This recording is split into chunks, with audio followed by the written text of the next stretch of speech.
శక్తి తైలాభిషేక ఆరాధన జనవరి 23 ఒంగోలు గురువారం. సమయం ఉదయం 10 గంటల నుండి. స్థలం A1 convention hall, old Guntur road, Ongole. ప్రార్థనా శక్తి తైలాభిషేక ఆరాధన జనవరి 24 కడప శుక్రవారం. సమయం ఉదయం 10 గంటల నుండి. స్థలం మాధవి కన్వెన్షన్ హాల్, రాయచోటి వెళ్లే రోడ్, ఆర్టీఓ ఆఫీస్ ఎదురుగా, కడప. ప్రార్థనా శక్తి తైలాభిషేక ఆరాధన జనవరి 25 నంద్యాల శనివారం. సమయం ఉదయం 10 గంటలకు. స్థలం Shiva garden function hall, Mahanandi road, Nandyal. Bhimavaram పరిసర ప్రాంత ప్రజలకు శుభవార్త. ప్రార్థనా శక్తి తైలాభిషేక ఆరాధన జనవరి 29 భీమవరం బుధవారం. సమయం ఉదయం 10 గంటల నుండి. స్థలం Nirmaladevi function hall, Juvalapalem road, Peddamiram, Bhimavaram. ప్రార్థనా శక్తి తైలాభిషేక ఆరాధన జనవరి 30 గుంటూరు గురువారం. మొదటి ఆరాధన ఉదయం 7 గంటల నుంచి, రెండవ ఆరాధన ఉదయం 10 గంటల నుండి. స్థలం సీతారాం టౌన్షిప్ ఎదురుగా, housing board colony, Nallapadu road, Guntur. Yesayya నామములో మీకు వందనాలు తెలియపరుస్తూ ఉన్నాను. ఈ దినము కొరకు దేవుడు సిద్ధపరిచిన వాగ్దానాన్ని మనం స్వాధీనపరచుకుందాం. పరిశుద్ధ గ్రంథంలో నుండి ప్రకటన గ్రంథం 21వ అధ్యాయము 4వ వచనం ద్వారా ప్రభు మిమ్మల్ని దర్శిస్తూ ఉన్నారు. ప్రకటన గ్రంథం 21వ అధ్యాయము 4వ వచనంలో, ఆయన వారి కన్నుల ప్రతి బాష్ప బిందువును తుడిచివేయును, మరణము ఇక ఉండదు, దుఃఖమైనను ఏడ్పైనను వేదనైనను ఇక ఉండదు. దేవునికి మహిమ కలుగును గాక. నా ప్రియ సహోదరులరా, ఏడుస్తున్నావు, ప్రార్థిస్తున్నావు కదా, దేవుడు నీతో మాట్లాడుతున్నాడు. పరలోకము నుండి ఈ పరిశుద్ధమైన ప్రార్థనా శక్తి పరిచర్య ద్వారా నీతో మాట్లాడుతున్న గొప్ప మాట ఏంటంటే, నీ కన్నుల ప్రతి బాష్ప బిందువును తుడిచివేస్తాడు. మామూలుగా ఎవరైనా మనం కొడితే వచ్చే కన్నీళ్ళు వేరు, ఏదైనా తట్టుకోలేని రోగం వస్తే, లేకపోతే ఒక బాధకరమైనది ఏదైనా శరీరానికి కలిగితే అది దానివల్ల వచ్చే కన్నీళ్ళు, ఆ కన్నీటి బిందువు వేరు. కానీ హృదయము గాయం పడితే వచ్చేటువంటి కన్నీటి బిందువులు వేరుగా ఉంటాయి. అంటే ఇంకా భరించలేని బాధ, మోసపోయిన స్థితి, అన్యాయం జరిగిన స్థితి, నమ్మి మోసపోయినప్పుడు అది ఎంత కాలమైనా సరే అది మనం తట్టుకోలేము అనమాట. మన హృదయంలో నుండి ఆ బాధ వస్తుంది. ఉన్నదంతా ఎవరైనా కాజేసేసినప్పుడు, అన్నీ పోయినప్పుడు, అందరూ ఉన్నా ఏమున్నా నీ హృదయంలో బాధ పోదు. చూసావా, నీ అంతరంగంలో ఉన్నటువంటి సమస్య నుండి వస్తుంది ఆ దుఃఖం. దేవుడు దానిని నీ నుండి దూరం చేస్తూ ఉన్నాడు. నీ కన్నుల నుండి వచ్చేటువంటి ప్రతి బాష్ప బిందువుని, మోగ భాష ఉంటుంది దానికి, మాట్లాడలేదు ఆ కన్నీరు, అంత వేదనతో దుఃఖం ఉంటుంది. అది నువ్వు భరించలేని దుఃఖంలో ఉన్న నీకు పరలోకము నుండి దేవుడిస్తున్న గొప్ప మాట ఈరోజు ఈ క్షణము నీతో మాట్లాడుతున్నాడు. నీ కన్నుల నుండి వచ్చిన ప్రతి బాష్ప బిందువు ఆయన స్వహస్తాలతో తుడుస్తారు. ఇంకెవరు తొడవలేరు. అది ఆయన తుడిస్తే ఇంక మళ్ళీ అది రానే రాదు. ఇక ఆ బాష్ప బిందువును ఒక డైమండ్గా దేవుడు మార్చి నీ చేతిలో పెడుతున్నాడు. ఇక నీ దుఃఖము దీవెనగా ఉంటుంది. భయపడకు, మరణం ఎక్కువ ఉండదు. ఎంత అద్భుతమైన మాట అంటే, వారి కన్నుల ప్రతి బాష్ప బిందువును తుడిచివేయును, మరణం ఇక ఉండదు, దుఃఖమైనను ఏడుపైనను వేదనైనను ఇక ఉండదు. అంతే. ఏడ్చిన నాళ్ళు ఏడ్చావు, తరవమన్న నాళ్ళు తరవబడ్డావు, అయిపోయింది. దుఃఖానికి, వేదనకి, ఏడుపుకి ఇక ఎండ్ పలికాడైన దేవుడే నీకు ఇస్తున్న మాట ఇది. ఇక సంతోషకరమైన దినాలు చూస్తావు, ప్రతి పనిలో చిగురు పట్టడం అనుభవిస్తావు, చూస్తావు. దాని ఫలాలతోటి దేవుని సాక్షిగా వర్ధిల్లుతావు. ఆత్మనికి తోడై ఉండును గాక. ఆమేన్. God bless.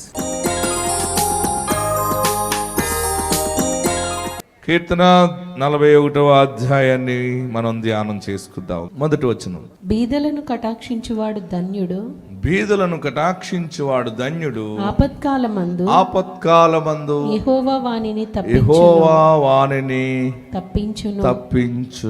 యెహోవా వానిని కాపాడి బ్రతికించును. భూమి మీద వాడు ధన్యుడగును. వాని శత్రువుల ఇచ్చకు నీవు వానిని అప్పగింపవు. రోగశయ్య మీద యెహోవా వానిని ఆదరించును. యెహోవా వానిని ఆదరించును. రోగము కలుగగా నీవే వానిని స్వస్థపరచుదు. యెహోవా నీ దృష్టి ఎదుట నేను పాపము చేసి ఉన్నాను. నన్ను కరుణింపుము. నా ప్రాణమును స్వస్థపరచుము అని మనవి చేసి ఉన్నాను. ఆమేన్. హల్లెలూయా. ఈ కీర్తన దావీదు కీర్తనగా కనబడతా ఉంది. ఈ దావీదు కీర్తనలో మొట్టమొదటి మాట ఏంటంటే, బీదలను కటాక్షించువాడు ధన్యుడు, ఆపత్కాలమందు యెహోవా వానిని తప్పించును. బీదలను కటాక్షించువాడు ధన్యుడు, ఆపత్కాలములో యెహోవా వానిని తప్పిస్తాడు. ఈ ధన్యుడు అనేటువంటి మాటను మనం ఈరోజు కొన్ని విషయాలుగా ధ్యానం చేయొచ్చు. దావీదు అంటున్నాడు, తనకు వచ్చినటువంటి రోగము, సమస్య, బాధ అన్నిటి గురించి ఆలోచిస్తూ నాకు రోగం ఎందుకు వచ్చింది అని అనుకున్నాడు. నాకు వచ్చిన రోగానికి కారణం నేను చేసిన పాపం అని తను తెలుసుకున్నాడు. నేను పాపం చేశాను, కొంచెం కళ్ళు మూసుకుని ప్రవర్తించినట్టున్నాను, అందుకే ఇంత నాకు రోగం వచ్చింది. అయినా నేను దేవుని మీద ఆధారపడిన వాడిని, నేను యథార్థవంతుడను, నేను దేవుని నమ్ముకున్నాను. నాకు ఇప్పుడు రోగం వచ్చింది.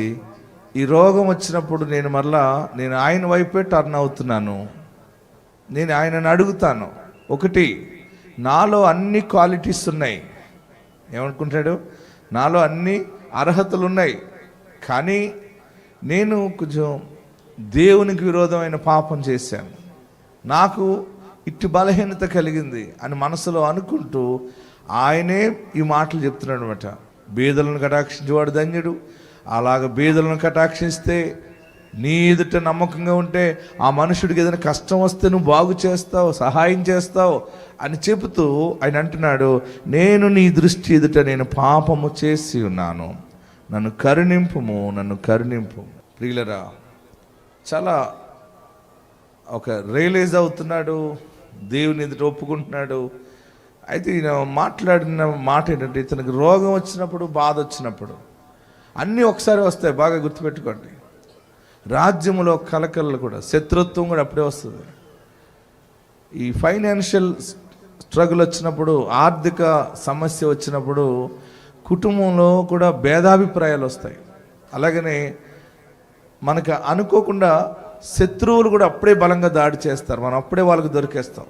బాగా గమనించండి. నీవు ఆర్థికంగా, ఫైనాన్షియల్గా వీక్ అయినప్పుడు సమస్యలన్నీ వచ్చేస్తాయి. నువ్వు ఫైనాన్షియల్గా ఎప్పుడు వీక్ అవుతావు అంటే, హెల్త్ పరంగా నువ్వు దెబ్బతిన్నప్పుడు, నీ ఆరోగ్యము పాడైనప్పుడు నీవు బయటికి వెళ్ళలేవు, సంపాదించలేవు, నీకున్నదంతా ఖర్చు అవటం అవుతుంది. అనుకోకుండా నీ ఇంట్లో ఒక ఉన్నటువంటి స్థితి అంతా కూడా దిగజారిపోవటం మొదలవుతుంది. మన స్థితి ఎప్పుడైతే దిగజారటం మొదలైందో, కుటుంబంలో మన రక్త సంబంధాలు, ఈవెన్ భార్య అయినా భర్త అయినా పరిస్థితి బాగుగా లేనప్పుడు అందరూ దూరం అయిపోతారు. శత్రువులు కూడా మనం లోకు అయిపోతాం. ఆ సమయంలో కూడా ఆ మాటలు వినలేకపోతాం, ఇంట్లో వాళ్ళు మాటలు వినలేకపోతాం, అసలు నేను ఎందుకు బ్రతుకుతున్నానని కూడా బాధపడతాం. కానీ ఒకటి మాత్రం మర్చిపోకు, నీవు దేవుని బిడ్డవై ఉన్నావని మర్చిపోకు. ఆమేన్. హల్లెలూయా. గట్టిగా హల్లెలూయా చెప్పండి, ఇంకా గట్టిగా హల్లెలూయా చెప్పండి. బాధలు కృంగదీస్తాయి. ఎన్ని కృంగదీసినా దేవుడు ఆత్మ గనుక ఆయనను ఆరాధించేవారు ఆత్మతోనూ సత్యముతోనూ ఆరాధించాలి. ఇక్కడ దావీదు అంటాడు, నేను ఎక్కడ పడిపోయాను. మనం వెతుకుతూ ఉంటే దొరికేస్తూ ఉంటుంది. ఎక్కడ దేవునికి దూరం అయిపోయాం తెలియకుండా పడిపోతాం అనమాట. ప్రియులరా, మీ గృహాల్లో, మీ షాపుల్లో ఎక్కడ విగ్రహారాధన చోటు ఇవ్వరాదు. బైబిల్ ఖండితంగా చెప్తా ఉంది, క్లియర్గా చెప్తా ఉంది. విగ్రహారాధన చేయరాదు అని 10 ఆజ్ఞల్లో క్లియర్గా ఉంది. మనం చేయొద్దు, చేసేవారిని మనము మన కష్టార్జితంతో కట్టిన ఇంట్లో కానీ స్థలంలో కానీ దానిని పెట్టుకోవద్దని చెప్పాలి. మనం అందరినీ ప్రేమించాలి, కానీ నీ స్థానంలో అవి ఉండటం వల్ల ఏమవుతుందంటే రోగములు మన మీదకి వస్తాయి. ఏదో ఒకటి సమస్య, ఏదో ఒకటి శాంతి ఉండదు. అంటే అది ఒక క్లారిటీ అనేది రాదనమాట. అందుకనే దావీదు ఇటువంటిదే పాపం చేశాడు. దావీదు చేసిన పాపాల గురించి ఆలోచన చేస్తే థియాలజికల్గా 6 పాపాలు కనబడతాయి అన్నమాట. ఎన్ని? 6. ఇయే చెప్పిన పని చేయకపోవటం, వద్దన్నప్పుడు వెళ్ళటం, తొందరపడటం. నేను జ్ఞానిని, నాకు తెలుసు, నాకంత అనుభవం ఉంది అని అనుకుంటాం. అందుకనే సామెతలు ఏమంటాడు, నేను జ్ఞానిని కదా నువ్వు అనుకోవద్దు. సామెతలు 3వ అధ్యాయంలో నీ ప్రవర్తన అంతటి యందు ఆయన అధికారమును ఒప్పుకొనుము, అప్పుడు ఆయన నీ త్రోవలను సరళము చేయును. ఫస్ట్ నువ్వు ఆయన చెప్పినట్టు చెయ్యి, నీవు నడువు. అప్పుడు ఆటోమేటిక్గా నీ మైండ్లో ఏది ఆలోచన చేస్తున్నావో, నీకు ఏ తలంపు కలిగి ఇలా చేస్తే బాగుంటుంది, అలా జరిగితే బాగుంటుందని అనుకుంటావో, వాటన్నిటికీ దేవుడు మార్గములు సరళము చేస్తాడు. హల్లెలూయా, హల్లెలూయా, గట్టిగా హల్లెలూయా చెప్పండి. మరి జీవము లేని దానిని పూజించడం ద్వారా, జీవము లేని దాని ఎదుట కూర్చుని సాగిలు పడటం ద్వారా పాపము నీ మీద ఏలుబడి చేస్తుంది. బైబిల్లో ఒక చోట ఉంది, చాలా భయంకరమైనటువంటి మాట. ఇది పాపములో పెద్ద పాపం అన్నాడు. ఏది? జీవము లేని దానిని ఆరాధన చేయటం. హల్లెలూయా, హల్లెలూయా. మనం ఆరాధించేది దేవుని ఆత్మను ఆరాధిస్తున్నాం. మనం ఆరాధించేది సత్యమైనటువంటి దేవుని వాక్యమును ఆరాధిస్తూ ఉన్నాం. సత్యము మిమ్మల్ని స్వతంత్రులుగా చేస్తుంది. ప్రియులరా, నీ దేవుడు నిన్ను హెచ్చించిన స్థలంలో నువ్వు దానిని దీవెనకరంగానే దాన్ని కాపాడుకుంటే దేవుడు ఇంకో స్టెప్ ఇస్తాడు, ఇంకొకటి ఇస్తాడు, ఇంకొకటి ఇస్తాడు. హల్లెలూయా, గట్టిగా హల్లెలూయా చెప్పండి. ఇక్కడ దావీదు అంటున్నాడు, మరి నీ దృష్టి ఎదుట నేను పాపము చేసి ఉన్నాను, నన్ను కరుణించు, నా ప్రాణమును స్వస్థపరచు. నువ్వు కరుణించు. రెండోది, ప్రాణానికి స్వస్థత కావాలి. శరీరానికి స్వస్థత తెలుసు, కానీ ప్రాణానికి స్వస్థత ఏంటంటే ప్రాణము నెమ్మది లేకపోవటమే పెద్ద రోగము. దేనికండి? హలో, దేనికి? ప్రాణానికి నెమ్మది ఉండదు. ప్రాణానికి రోగం వచ్చింది అంటే మొత్తం నీ దేహం అంతా కూడా కదిలిపోతుంది. నీ ప్రాణమే నీ దేహాన్ని నిలబెడుతుంది. నీ ప్రాణమే నీ జ్ఞానేంద్రియాలను నడిపిస్తుంది. నీ ప్రాణమే నిన్ను ముందుకి తీసుకుని వెళ్తుంది. నీ ప్రాణమే నీకు విజయాన్ని కలగజేస్తుంది. నీ ప్రాణము భయము గనక కలిగిందంటే, ప్రాణమునకు రోగం వచ్చిందంటే, ఒక రకమైన అధైర్యం వచ్చేస్తే ఎముకలు కదిలిపోతాయి, బ్లడ్ పాడైపోతుంది. చక్కగా సిస్టంలో ఏ క్రమంలో తయారవ్వాలో ఆ క్రమంలో తయారవటం మానేస్తుంది బ్లడ్. ఆ ప్రవహించే రక్తము అది బిట్లుగా ప్రవహిస్తుంది అనుకోండి, ఆటోమేటిక్గా దేహం అంతా కూడా కుప్ప కూలిపోవటం ప్రారంభమవుతుంది. నా ప్రియ సహోదరులరా, మనం అనుకుంటాం నేను ఏ తప్పు చేయలేదు కదా అనుకుంటాం. క్రైస్తవ జీవితం జీవిస్తున్న నీవు నేను ప్రతిదినము పరీక్ష చేసుకుంటూనే పోవాలి. నీ జీవితం అంతా కూడా పరీక్షతో ఉంటేనే ఇక్కడ నీ కార్యములు సఫలమవటం చూస్తావు, దేవుని రాజ్యములో అడుగు పెడతావు. అంటున్నాడు, నీ దృష్టి ఎదుట నేను పాపం చేసి ఉన్నాను, నన్ను కరుణించు. ఇంకా గట్టి హల్లెలూయా చెప్పండి. ప్రియులరా, ఈ లోకంలో జీవిస్తున్న మనము అన్ని విషయాలు చాలా జాగ్రత్తగా ఉండాలి. నా ప్రియ సహోదరులరా, మనం అనుకుంటాం అంటే నేను ఈ పని చేయట్లేదు కదా, పాపం అంటే ఏదో 2-3 రకాలే అనుకుంటాం. అదే కాదు, తెలియకుండా సులువుగా చిక్కులు పెట్టు పాపములో మనం పడిపోతుంటాం. ఇలాంటివన్నీ వెతుక్కోవాలి.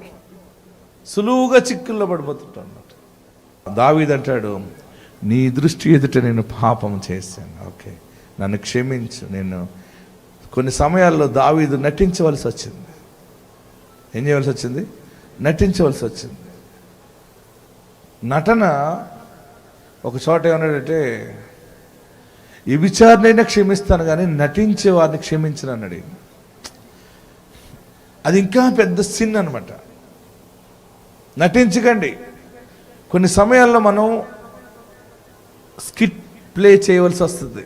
ఇళ్ళ ముందు, పెళ్ళిళ్ళలో, కార్యక్రమాల్లో నీ లోపల ప్రేమ లేకపోయినా పలకరిస్తూ పైకి మాట్లాడుతుంటావు. ఇవన్నీ తెలియకుండా రోజు నువ్వు కష్టపడి సంపాదించిన ధనం ఎలాగుంటుందో, ఒక దినములో 24 గంటల్లో ఎన్నిసార్లు నటించేవో, ఎన్నిసార్లు యాక్షన్ చేసేవో, ఇదంతా కూడా అన్ని రకాలుగా పాపాలు కొంచెం కొంచెం కొంచెం కొంచెం అలాగా కొద్దిగా తోడ సిన్ ఏం చేస్తుందంటే అలాగా పేరుకుపోయి, అది ఒక చోట రోజు పాలలో వెన్న ఎలా తీస్తావో కొంచెం అంటే పోస తీస్తారు కదా, అది ఎట్లా ఉంటుందో నీ ఇంట్లో పాపపు మూట పెరుగుతూ ఉంటుంది. అది పెరిగిపోయిన తర్వాత ఏమంటే దానిలో నుండి మొలక వస్తుంది. చిన్నగా మొలక వచ్చినప్పుడు అది రోగం అనే మొలక వస్తుంది. చివరికి అది నిన్ను మరణానికి దారితీస్తుంది, నెమ్మది లేకుండా చేస్తుంది. 12వ వచనం Psalms 41:12 నా యథార్థతను బట్టి నీవు నన్ను ఉద్ధరించి ఆమేన్. నా యథార్థతను బట్టి నీవు నన్ను ఉద్ధరించుచున్నావు. నీ సన్నిధిని నిత్యము నన్ను నిలవబెట్టుదు. ఇశ్రాయేలు దేవుడైన యెహోవా శాశ్వత కాలము నుండి శాశ్వత కాలం వరకు స్తుతింపబడును గాక. ఆమేన్. హల్లెలూయా. గట్టిగా హల్లెలూయా చెప్పండి. ఇంకా గట్టిగా హల్లెలూయా చెప్పండి.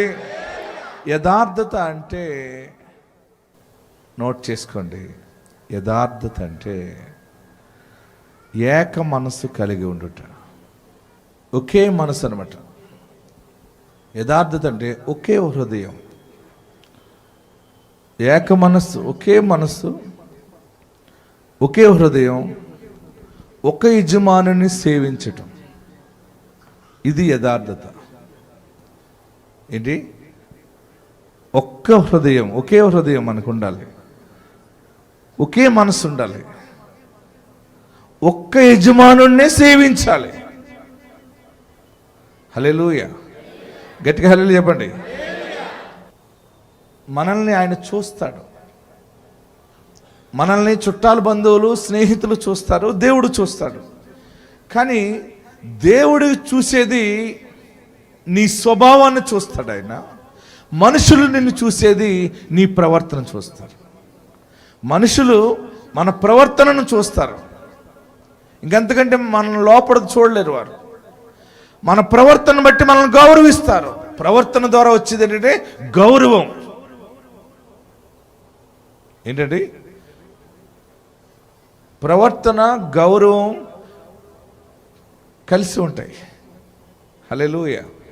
గట్టిగా హల్లెలూయా చెప్పండి. నీవు మంచి ప్రవర్తన కలిగి ఉన్నావు అనుకో, ఆ ప్రవర్తన బట్టి నీకు గౌరవం వస్తుంది. చివరికి నిన్ను ఎక్కడ లాక్కెళ్తారంటే నిన్ను రాజకీయంలోకి లాగేస్తారు. అంటే నువ్వు ఏలాలి, నువ్వు గ్రామ స్థాయిలో మంచి ప్రవర్తన ఉంటే నిన్ను సర్పంచ్గా నిలబడాలని చెప్తారు, లేకపోతే నిన్ను ఒక మండల ప్రెసిడెంట్ అవ్వాలంటారు, ఎంపీటీసీ అవ్వాలంటారు, లేదా జెడ్పీటీసీ అవ్వాలంటారు. ఇంకా నీకు కొంచెం నీ ప్రవర్తన, నీ యొక్క విధానము కాన్స్టిట్యున్సీ లెవెల్లో ఎదిగితే నువ్వు ఎమ్మెల్యేగా ఉండాలంటారు, లేకపోతే మెంబర్ ఆఫ్ పార్లమెంట్గా ఉండాలంటారు. ఇంకా ఎక్కువైంది అనుకోండి, నువ్వు సీఎం అవ్వాలంటారు, మినిస్టర్ అవ్వాలంటారు. ప్రజలందరికీ ఎదుట అందరూ నిన్ను చూస్తే నీలో నుండి వచ్చి నీ దగ్గర నుంచి కనబడేది ప్రవర్తన ద్వారా గౌరవం వస్తుంది అంతే. కానీ దేవుడు నీ ప్రవర్తనను చూడు. ఇక్కడ నీ గౌరవం కాదు, ఫస్ట్ నీలో ఉన్న స్వభావము, నీ మనస్సాక్షిని ఆయన చూస్తాడు. ఆమేన్. హల్లెలూయా. నీ స్వభావము ఏక మనస్సు కలిగి ఉంటుంది. ఏక మనస్సు కలిగి ఉన్నప్పుడు నీ మనస్సు ఏకాగ్రతను ఒక్క యజమానునే సేవిస్తావు. ఆమేన్. హల్లెలూయా. ఒక్క దేవుణ్ణి పూజిస్తావు, ఒక్క మార్గములో ప్రయాణం చేస్తావు, ఒక్క హృదయమే కలిగి ఉంటావు. 2 మాటలు నీలో ఉండవు, 2 మనసులు నీలో ఉండవు, 2 నాలుకలు నీలో ఉండవు. ఒక్క నాలుక, ఒక్క మాట, అవునంటే అవును, కాదంటే కాదన్నట్టు పోవాలంతే. ఇది యథార్థత. ఆమేన్. అందుకని ఇక్కడ అంటున్నాడు 12వ వచనం, నా యథార్థతను బట్టి నీవు నన్ను ఉద్ధరించుచున్నావు. ఇప్పుడు ప్రజలు నాకు రోగం వచ్చిందని దూరం అయిపోయారు. రాజ్యంలో శత్రువులు నా గౌరవం తగ్గిపోయిందని చెప్పుకుంటూ వారు నాకు పని అయిపోయిందని అనుకుంటున్నారు. ఈడు ఇంకా మంచం పట్టేసాడు, ఇంక లేవడీడు అనుకుంటున్నారు. ప్రజలందరూ చూసేది నా రోగాన్ని, నా స్థితిని, కానీ నీవు చూచేది నా మనస్సుని, నా స్వభావాన్ని నువ్వు చూస్తావు. నీవు నన్ను మరలా నిలబెడతావు, నేను సిగ్గుపరచబడను. హల్లెలూయా, హల్లెలూయా, గట్టిగా హల్లెలూయా చెప్పండి. నీవు చూచేది స్వభావాన్ని. అందుకనే పేతురు గారు అద్భుతాలు చేస్తుంటే ఒక పెద్ద ఆయన వచ్చి, నా దగ్గర డబ్బు ఉంది, నాకు కూడా అద్భుతాలు చేయటం కావాలని ఆ పేతురు గారిని అంటాడు, ఈ ధనం నీ దగ్గర పెట్టుకో, నీలో 2 పాలు నాకు ఇయ్యి అంటే, ఇది నా చేతిలో లేదు, అది ఆయన చేతిలో ఉంటుంది అని చెప్పి, అయినా నీ హృదయము దేవుని ఎదుట సరైనది కాదు అన్నాడు ఆయన. ఆమేన్. మీ ఎదుగుదలకి కారణం, మీ ఎదుగుదలకి పెద్ద బేస్ ఏంటంటే నీ స్వభావము, నీ మనస్సాక్షి మంచిదై ఉంటే, నీకు రోగం వచ్చినా, నీకు అపజయం ఎదురైనా, నీకు గౌరవం తగ్గిపోయినా, ఏదేమైపోయినా మరలా దేవుడు 7 రెట్ల ఆశీర్వాద గౌరవ మర్యాదలు ఆయన డోర్ ఓపెన్ చేస్తాడు. హల్లెలూయా, హల్లెలూయా. అందరూ లేచి నిలబడి కళ్ళు మూసుకుని ప్రార్థన చేద్దాం. ఎంత పరిశుద్ధ జీవాహారాన్ని సమృద్ధిగా దేవుడు మనకి ఇస్తున్నాడు. ఎక్కడో కానీ వాక్యము ఉండట్లేదు. దేవుడి దినాన్ని నీకు సమృద్ధిగా జీవవాక్యాన్ని ఇచ్చి ఉన్నారు. నువ్వు బలపడతావు. నువ్వు ఎంత ఆసక్తిగా వాక్యం ఉంటున్నావో అంతగా నీలో కల్మషం, రోగము ఒక పొరవలే నీ మీద నుంచి పోతుంది. అది బూడిద రాలినట్టు రాలిపోతుంది. నీతి నీలో చిగురు పడుతుంది. ఎక్కడున్నవారు అక్కడ లేచి నిలబడి 2 చేతులు ఆకాశం వైపు చాపి, కంచిగల తోటలో దేవుడిని స్థిరపరిచాడు. నీ దీపం ఆరిపోయేది కాదు. నా బిడ్డ ఏమైపోతుందని ఏడుస్తున్నావా? నా బిడ్డ, నా కొడుకు, నా కుమార్తె ఏమైపోతారు, ఎలా జీవిస్తారు, ఎలా బ్రతుకుతారని అనుకుంటున్నావేమో. దేవుని ప్లాన్లో ఉన్నారు ఆల్రెడీ. నువ్వు వాళ్ళ గురించి ఆలోచన చేయని అవసరం లేదు. పట్టాభిషేక ఆశీర్వాదాన్ని చూస్తావు. రాజ అభిషేకం రాజవంశంలోకి వెళ్తుంది నీ బిడ్డ. యాజక వంశంలోకి వెళ్తాడు నీ బిడ్డ. నీ బిడ్డ ఎక్కడికి వెళ్ళినా దేవుని మహిమార్థంగానే దేవుడు నడిపిస్తాడు. ఒక ప్లాన్ ఆల్రెడీ గర్భంలో ఉన్నప్పుడే ప్లాన్ రూపించబడింది. చేతులు పైకెత్తి, నీ ఎదుట ఏదైనా పాపం చేసావా బాబు, తెలుసో తెలియక చేసేనేమో, క్షమించు, ఇక నేను పాపం చేయనయ్యా. స్ట్రైట్గా చేతులు ఎత్తండి. లాగుతున్నా సరే ఒక్కసారి ఎత్తి ఆ మాట చెప్పండి. చెప్పి దించుకోవచ్చు మీరు. ప్రభువా, నా పాపాలు క్షమించు, నేను సరిదిద్దుకుంటున్నాను, నేను సరి చేసుకుంటాను. నీకు విరోధమైన ఆరాధన, నీకు విరోధమైన పూజ నా దగ్గర కానీ నా ఇంట కానీ నిలవరాదు. అందరు చేతులు దించండి. నమస్కరించి, నన్ను పరిశుద్ధపరచు బాబు, నన్ను పవిత్రపరచు బాబు. నేను కొంచెం డబ్బులకు ఆశించానేమో, ఇది తొందరగా రెంట్కి ఇవ్వకపోతే ఈ లోన్ ఎలా కట్టాలి, అలాగనుకుంటే ఇది ఎలా చేయాలని అనుకుంటున్నావేమో. శ్రమ కలిగినా పర్వాలేదు, నీతిని కాపాడుకో. అందరూ ప్రార్థనలో ఉండండి. ధనం వస్తుంది కదా అని అనుకుంటున్నావా? ఆల్రెడీ ఆలోచనలో పడ్డావు నువ్వు. ఇది రాకపోతే ఎలాగా? దీని మీదే కదా. అందరూ క్రైస్తవులే వస్తారా ఇంట్లో అద్దెకి? వాళ్ళు ఎప్పుడు వస్తారు? వారు వచ్చిన తర్వాత వారికి మళ్ళీ తగ్గించి అడుగుతారు. ఎలాగ నేను అనుకుంటున్నావా? నీకు దేవుడు ఈరోజు గొప్ప కార్యము ఏంటంటే ఒక గుడ్ న్యూస్. నీ కష్టాలు, నీ శ్రమకి ఒక మూల కారణం ఏంటో దేవుడు చూపించాడు. ముళ్ళు తీసేయి, పరీక్ష చేసుకోనండి. ఆయన మన పాపములను కొట్టివేసి ఉన్నాడు. ఆయన మన దోషములను కొట్టివేసి ఉన్నాడు. అందరూ నమస్కరించి సిలువ వేయబడిన యేసు వైపు చూస్తూ ఆ సిలువలో కార్చిన రక్తము, గాయము, నీ కొరకైనా నలగొట్టబడ్డాడు, చిత్తగొట్టబడ్డాడు.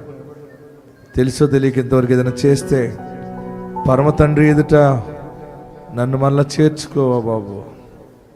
తప్పిపోయిన కుమారుడు ఎలాగ తండ్రిని అడిగితే నీ పుత్రుని కానుప్పుడు నేను అయిపోయింది, నేను పాడు చేసుకున్నాను, ఇంట్లో పనివానిగా పెట్టుకోవంటే లేదు లేదని తండ్రి ఎలా చేర్చుకున్నాడో, పరమ తండ్రివి, ఇంకా గొప్ప ప్రేమమయుడు నువ్వు. మేము తప్పిపోయినా మమ్మల్ని మరలా చేర్చుకుంటున్నావా? చేర్చుకునే దేవుని ఎదుట ఒప్పుకుని విడిచిపెట్టి ఈ రోజు నుండి నేను వాక్యానుసారంగా బ్రతుకుతాను, ఈ రోజు నుండి వాక్య క్రమంలో నేను నిలబడతాను, స్థిరపడతానని తీర్మానం చేసుకుని ప్రార్థన పూర్వకంగా